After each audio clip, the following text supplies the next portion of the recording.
The cortexes are the part of the brain that works through complex thinking. Cortexes provide extra cognitive reserves. And what that means is if you develop your cortexes and they get thicker, which reading is the main thing to do that, it's going to help you with the higher level of thinking, the complex thinking, the conceptual thinking, the strategic thinking, the analytical thinking. And so that's the science behind reading. Bullshit. Does reading matter? Can't we just watch videos and listen to podcasts? It's the No Bullshit Marketing Show. I'm Dave Mastovich, CEO and founder of Massolutions, your no bullshit marketing firm.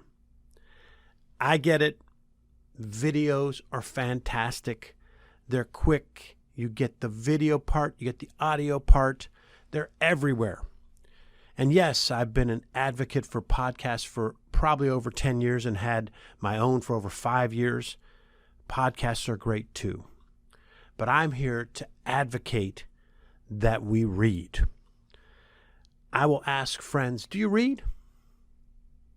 And they look at me kind of agitated and say, of course I read. And I say, no, do you really read? Well, yeah. Well, how much do you read? I don't know. It's probably not even a full hour spread over the whole day that people are reading, even when they're at work. There's a whole lot of talking. There's a whole lot of Zoom. There's a whole lot of emailing back and forth, which isn't really reading. And so I'm going to talk about two different types of reading and then talk about the psychology of reading. So let's start with the psychology of reading. Reading helps your brain. It really actually helps your brain develop thicker cortexes.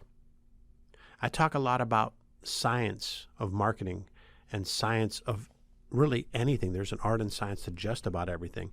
The cortexes are the part of the brain that works through complex thinking. Cortexes provide extra cognitive reserves. And what that means is if you develop your cortexes and they get thicker, which reading is the main thing to do that, it's going to help you with the higher level of thinking, the complex thinking, the conceptual thinking, the strategic thinking, the analytical thinking. And so that's the science behind reading. And reading for enjoyment and reading for personal and professional growth both help your brain. Reading also helps you learn. It drives the brain to think differently than when we watch a video or listen to audio. Those are both great. I'm not up here being their old curmudgeon saying, oh, video is bad or podcasts are bad. Far from it. We use video a ton. I love video. I love creating video. I love consuming video content. I love podcasts. I love audio. I think Zoom's fantastic. Those are all great for learning too. But reading takes it to another level as far as retention of the message, especially specifics. If you don't believe me, go watch a video and then come back a day or two later and tell me what specifics you remember, and then read just half a chapter of a book and the same time frame later come back and tell me what specifics you remember. You're going to remember more specifics when you read. If you read an email that has 3 bullets in it, you'll retain more than the video. That's not saying you shouldn't use video. I'm a person that tells our clients use video in every way possible. I use BombBomb, a tool to quickly get videos out because I know that's one vehicle that people might use more than reading. But I'm telling you, if you take the time to read, you're going to stand out. You are going to, first of all, help your brain by reading with those thicker cortexes. It's going to make you smarter, make you able to handle more complex thinking. But it's going to help you to learn more and remember more specifics. Then it helps with your vocabulary. Readers build stronger vocabularies and they have a greater level of general knowledge. So you say, oh, who cares, Dave? You're so full of shit. Why do I need to know general knowledge? Because you can apply that to other types of knowledge by using anecdotes and analogies. Have you ever heard that before from me? Anecdotes and analogies are what drive storytelling. Storytelling is what drives our culture, it drives our engagement, it drives our education. I'm telling you that readers build stronger vocabularies and have a greater level of general knowledge, which then, because they have the thicker cortexes, they're able to conceptually take those general knowledge items and use anecdotes and analogies to make a point that ties to whatever they're discussing that day. So if you've ever seen one of my workshops, you know that I bring up stories that I know someone can remember and relate to, and I tie it to them and their business. That's partly because the reading has helped my vocabulary and my general knowledge. It's beyond me. It's millions of people that leverage the reading. Now, the one I'm equally passionate about is that reading helps your writing. Communication's done a number of ways, and today video is most prevalent. Audio is not far behind with podcasts and others using audio.